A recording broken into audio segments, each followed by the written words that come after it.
Hello friends, welcome to technology broadcast YouTube channel. అసలు ఈరోజు deep seek application గురించి మనం తెలుసుకుందాం.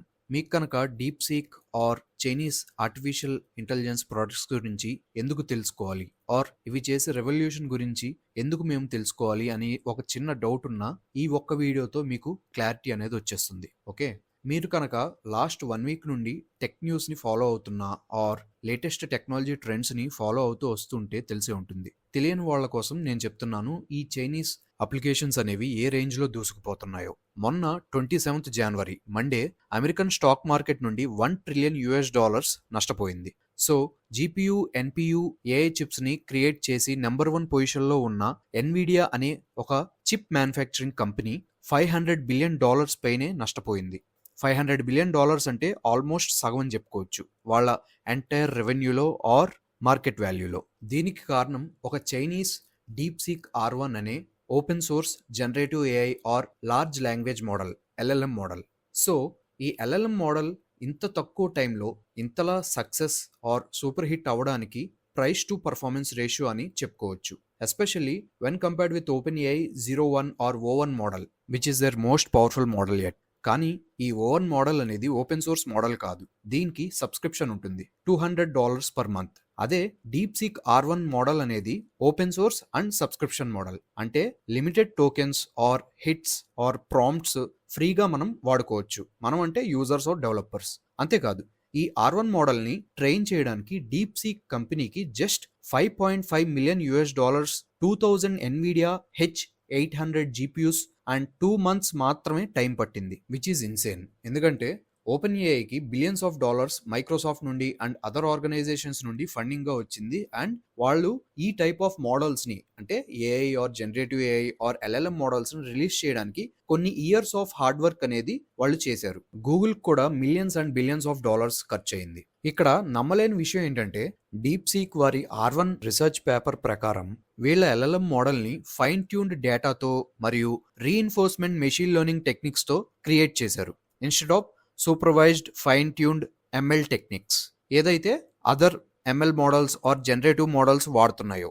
సో అసలు reinforcement machine learning, supervised machine learning అంటే తెలుసుకోవాలనుకుంటే నా ఛానల్లో ఉన్న what is machine learning in Telugu అనే వీడియోని చెక్ చేయండి. అలాగే LLM మోడల్స్, జనరేటివ్ ఏఐ అంటే ఏంటి, అవి అసలు ఎలా వర్క్ అవుతాయి అనేది మీరు క్యూరియస్గా తెలుసుకోవాలనుకుంటే నాకు కామెంట్స్లో మీరు మీ కామెంట్స్ని తెలపండి. సో దట్ నేను నియర్ ఫ్యూచర్లో ఒక వీడియోని చేస్తాను. సో దట్ అసలు జనరేటివ్ ఏఐ అంటే ఏంటి, LLM అంటే ఏంటి, అవి బ్యాక్గ్రౌండ్లో ఎలా వర్క్ అవుతాయి అనేది మీకు అర్థమవుతుంది. అంతేకాదు, ఈ డీప్ సీక్ R1 మోడల్ మీద వర్క్ చేసింది జస్ట్ 200 ఎంప్లాయీస్ మాత్రమే. ఈ R1 మోడల్ మిగిలిన పాపులర్ మోడల్స్ లైక్ O1, లామా, క్లాడాతో పోటీ పెట్టుకుంటే ఎన్నో కేటగిరీస్లో ముందు లైన్లో ఉంది. అది రీజనింగ్లో, కోడ్ జనరేషన్లో అండ్ జనరల్ రెస్పాన్స్లో కూడా నెంబర్ 1 పొజిషన్లోకి ఇప్పుడు వెళ్ళిపోయింది. అది కూడా అతి తక్కువ టైం అండ్ అతి తక్కువ కాస్ట్తో.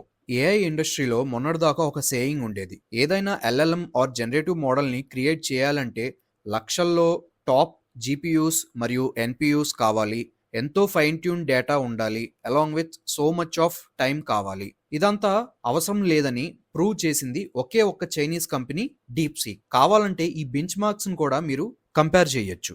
ఇదే మన ఏషియన్ కంపెనీస్ ఆర్ కంట్రీస్తో ఉన్న అడ్వాంటేజ్. మన లైఫ్లో మనం లైవ్గా చూసిన example Jio versus other telecom companies. So Jio వచ్చినప్పుడు స్టార్టింగ్లో 4G డేటా అనేది మనందరికీ ఫ్రీగా ఇవ్వడం జరిగింది. దాంతో 4Gయే కాదు 3G డేటా ప్రైజెస్ అన్నీ తగ్గుకుంటూ వచ్చాయి. ఇదే విధంగా ఒక Chinese artificial intelligence company world మొత్తానికి ప్రూవ్ చేసింది. ఒక చైనా కంపెనీయే కాదు, తలుచుకుంటే మన ఇండియన్ ఆర్టిఫిషియల్ ఇంటెలిజెన్స్ కంపెనీస్ కూడా మన ఇండియాకి యాజ్ వెల్ యాజ్ ఎంటైర్ వరల్డ్కి అతి తక్కువ ప్రైస్లో చాలా ఎక్కువ వాల్యూని ప్రొవైడ్ చేయొచ్చు. సో దట్ మన ఇండియన్ కంపెనీస్ గ్రో అవుతాయి, మన బిజినెస్లు గ్రో అవుతాయి అండ్ అల్టిమేట్గా GDP అనేది కూడా పెరుగుతుంది. ఈ డీప్ సీక్ దెబ్బకి అమెరికా వాళ్ళు కళ్ళు తెరుచుకొని ట్రంప్ టర్మ్లో $500 బిలియన్ ఏఐలో ఇన్వెస్ట్ చేస్తామన్నారు. ఇది అఫీషియల్ ఫిగర్ మాత్రమే. నేను అనుకోవడం అన్అఫీషియల్గా ఇంకా ఎంతో మనీని ఆర్ బిలియన్స్ ఆఫ్ డాలర్స్ని వాళ్ళు ఏఐ రంగంలో ఇన్వెస్ట్ చేస్తారు. ఎందుకంటే ఫ్యూచర్ మొత్తం ఏఐ అండ్ క్వాంటమ్ ఫీల్డ్స్లో ఉంది. సో మనిషి యొక్క ఎవల్యూషన్ అనేది ఈ 2 టెక్నాలజీస్ ఫ్యూచర్లో డిఫైన్ చేస్తాయని చెప్పుకోవచ్చు. మన ఇండియన్ గవర్నమెంట్ కూడా వెంటనే కళ్ళు తెరుచుకుని అట్లీస్ట్ $100 బిలియన్ అయినా ఆర్టిఫిషియల్ ఇంటెలిజెన్స్ మీద ఇన్వెస్ట్ చేయాలి. లేదంటే రాబోయే 50 ఇయర్స్లో కూడా డెవలప్డ్ నేషన్గా మనం మారం. ఒకప్పుడు ఇలాగే క్లోజ్డ్ నేషన్గా ఉండడం వల్ల మ్యానుఫ్యాక్చరింగ్ మొత్తం చైనా కంట్రీకి వెళ్ళిపోయింది. దాంతో ఈ రోజున చైనా అనేది వరల్డ్ మ్యానుఫ్యాక్చరర్ హబ్గా మారింది. సో ఇదే విధంగా మన ఇండియా కూడా billions of dollars or crores of రూపీస్ని ఆర్టిఫిషియల్ ఇంటెలిజెన్స్లో ఇన్వెస్ట్ చేస్తే మన ఫ్యూచర్ అనేది బ్రైట్గా తయారవుతుంది. ఇది now or never moment for Bharat or India. Friends, మీరు నా ఛానల్ని సబ్స్క్రైబ్ చేయకపోయినా పర్లేదు, బట్ ఈ వీడియోని అయితే లైక్ చేసి మీ community or family or friends గ్రూప్స్లో షేర్ చేయండి. ఎందుకంటే ఈ వీడియో అనేది ఎంత ఎక్కువ షేర్ అయితే అంత లాభం మన నేషన్కి ఉంది. మీలో ఎవరికన్నా గవర్నమెంట్ ఆర్ రూలింగ్ గవర్నమెంట్లో ఎవరన్నా తెలుసు ఆర్ రిలేటివ్స్ ఉన్నారు ఆర్ ఫ్రెండ్స్ ఉన్నారు అనుకుంటే వాళ్ళ దాకా ఈ వీడియోని చేర్చండి.